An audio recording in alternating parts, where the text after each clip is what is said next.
देश का मिजाज नॉर्थ। लेट्स माइक देश का मिजाज और खबरें नॉर्थ से। सिरमौर जिले के हरिपुर धार में शिमला से कुपवी जा रही कोच बस हादसे में अब तक 14 लोगों की मौत हो गई है।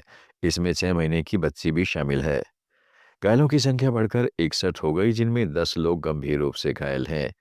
घायलों का इलाज आईजीएमसी और सोलन अस्पताल में चल रहा है। घटनास्थल पर पैराफिट या क्रैश बैरियर नहीं होने से हादसा और भी भयानक हुआ। 39 सीटर बस में 75 यात्री सवार थे। शुरुआती जांच में बस के स्किड होने की संभावना बताई जा रही है। बताया जा रहा है कि लोग पोष त्योहार मनाने अपने गांव लौट रहे थे। इसी वजह से बस में अधिक लोग सवार थे। डिप्टी सीएम मुकेश अग्निहोत्री ने कहा है कि हादसा हुई जगह ऐसी नहीं थी जहां आमतौर पर दुर्घटना होती हो।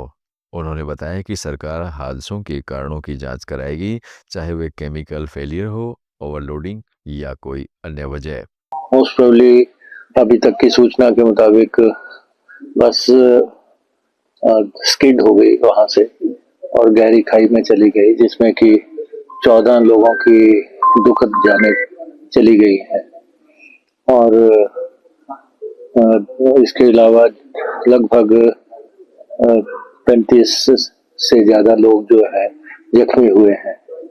तो घायलों को या तो यहाँ पे लाया जा रहा है या सोलन भेजा जा रहा है, शिमला भेजा जा रहा है, चंडीगढ़ भेजा जा रहा है और प्रशासन हमारा सारा मौके पे है।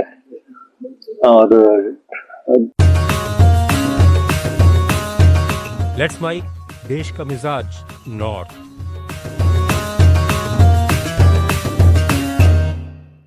हिमाचल की राजधानी शिमला में चलोंठी में नेशनल हाईवे अथॉरिटी और टनल निर्माण कंपनी के खिलाफ स्थानीय लोगों का आक्रोश फैल गया है।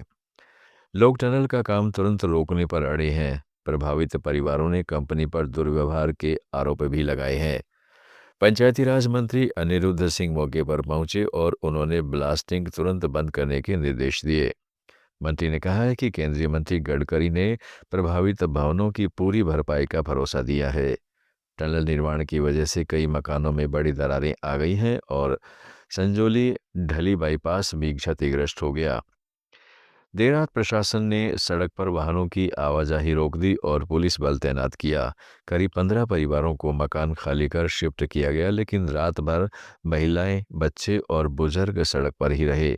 स्थानीय लोग तकनीकी जांच और घरों की सुरक्षा की मांग कर रहे हैं। यह घटनाक्रम भट्टा कुफर हादसे की याद ताज़ा कर रहा है, जहां फोरलेन निर्माण में हुई गलत कटिंग से मकान धराशायी हो गए थे। लखनऊ में सपा प्रमुख अखिलेश यादव ने प्रेस कॉन्फ्रेंस में सरकार पर जमकर हमला बोला। उन्होंने कहा, ये एसआईआर नहीं, एनआरसी है। उत्तर प्रदेश के लोग उम्मीद करते हैं कि वोटर लिस्ट पूरी तरह सही होगी, लेकिन हाल में सामने आए अंतर ने सवाल खड़े कर दिए हैं। अखिलेश यादव ने सीधे आरोप लगाया है कि अंतर इतना स्पष्ट है कि लगता है कोई साजिश रची जा रही है।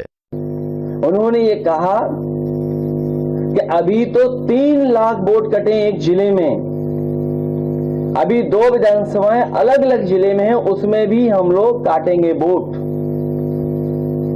अगर बीजेपी के नेता, बीजेपी के पूर्व सांसद, बीजेपी के मुख्यमंत्री ये बात कहें तो ये सवाल उठता है कि इलेक्शन कमीशन, उसकी क्रेडिबिलिटी क्या है। हम लोग किससे माने कि किसका ड्राफ्ट लिस्ट कौन वोटर लिस्ट ठीक करेगा। और जब इतनी बड़ी एक्सरसाइज हुई हो तो हम उम्मीद करते हैं उत्तर प्रदेश के लोग कि वोटर लिस्ट ठीक होगी। लेकिन इधर जो डिफरेंस नजर आ रहा है राज्य चुनाव आयोग के माध्यम से और भारत सरकार की एक्सरसाइज के बाद जो डिफरेंस नजर आ रहा है, वो डिफरेंस इतना नजर आ रहा है कि लग रहा है कि कोई ना कोई साजिश षड्यंत्र चल रहा है।